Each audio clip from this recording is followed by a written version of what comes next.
US Constitution ဆိုတာသမ္မတကနေပြည်သူတွေထိလိုက်နိုင်ရတဲ့အမေရိကန်နိုင်ငံရဲ့အမြင့်ဆုံးအာဏာဖြစ်ပါတယ် US Constitution ရဲ့မြန်မာလိုကတော့ဖွဲ့စည်းပုံအခြေခံဥပဒေဖြစ်ပါတယ်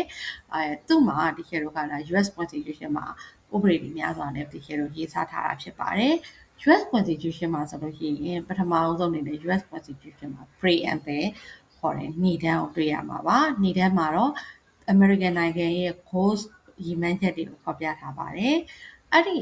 preamble ဏ္ဍန်ပြီးလို့ရှိရင် article 1မှာတော့ legislative branch power လို့ခေါ်တဲ့လွှတ်တော်အမတ်တွေရဲ့ duty and responsibility တွေလွှတ်တော်အမတ်တွေရဲ့သက်တမ်းတွေဒီကျတော့အာဏာတွေဒါတွေကိုဖော်ပြထားပါတယ် article 2အခန်း1မှာတော့ executive branch power ဖြစ်တဲ့သမ္မတနဲ့သူ့ရဲ့ဝန်ကြီးအဖွဲ့တွေရဲ့အာဏာတွေတာဝန်တွေ duty တွေသူတို့ရဲ့သက်တမ်းတွေသူတို့ဘယ်လိုရွေးကောက်ခံရမလဲဆိုတာဖော်ပြထားပါတယ် article 3ကတော့ judicial branch ဖြစ်ပါတယ် judicial branch ဆိုတဲ့အတိုင်းတရားသူကြီးတွေတရားရုံးတွေရဲ့အကြောင်းတွေကို article 3အခန်း3မှာဖော်ပြထားပါတယ် article 4ကတော့ federalism ဖြစ်ပါတယ် American နိုင်ငံသည်ပြည်နယ်50ရှိတဲ့အတွက်သူတို့ရဲ့ federal government နဲ့ state government ကြားမှာ power sharing လုပ်တဲ့စနစ်ဖြစ်တဲ့ federalism ကိုကျင့်သုံးပါတယ်အဲ့တော့ federalism မှာ state တွေရဲ့ power တွေအာဏာတွေအကြောင်းကို article 4မှာဖော်ပြပါတယ်နောက် article 5ကတော့ amendment process ဖြစ်ပါတယ်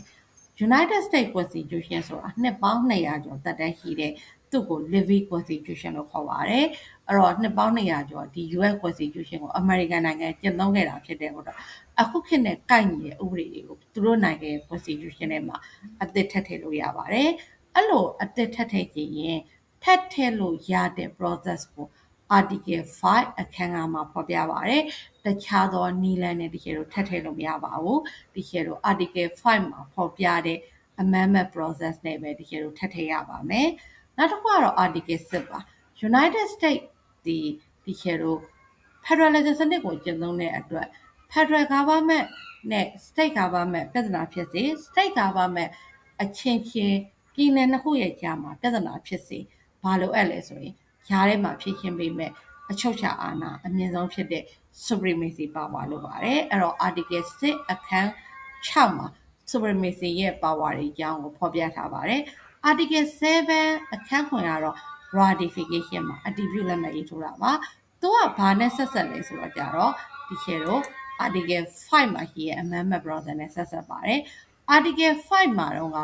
constitution နဲ့ကိုဥပဒေသစ်တွေထပ်ထည့်ခြင်းထပ်ထည့်လို့ရတဲ့နည်းလမ်းကိုပေးထားပြီးတော့ article 7မှာတော့အဲ့ဒီဥပဒေသစ်တွေကိုထပ်ထည့်ရင်အတည်ပြုရမယ် process ratification ဆိုတဲ့အတည်ပြုလက်မှတ်ရေးထိုးရမယ် process အဆင့်တွေကိုအခန်းခွန်မှာဖော်ပြထားပါတယ်အဲ့တော့ United States Constitution ဒီ preamble ပါဝင် article 1 2 3 4 5 6 7ဆိုတဲ့အခန်း9အခန်းအပြင် article 5 article 7 constitution ကိုအသစ်ထပ်ထည့်လို့ရတယ်ဆိုတဲ့ amendment process နဲ့ထပ်ထည့်ထားတဲ့ amendment တွေ28ခုရှိပါတယ်ရှင်ဒါလို့ဆိုရင် US ရဲ့ constitution ရဲ့ဖွဲ့စည်းပုံကြောင်းသိရှိသွားပြီလို့ထင်ပါတယ်နောက်ထပ်ဗီဒီယိုလေးတွေလည်း GED social science နဲ့ပတ်သက်တဲ့နောက်ထပ်ဗီဒီယိုလေးတွေကိုလည်းဒီချက်က share လုပ်ပေးပါဖြစ်လို့စောင့်ပြီးကြည့်ရှုဖို့မမေ့ပါနဲ့เนาะ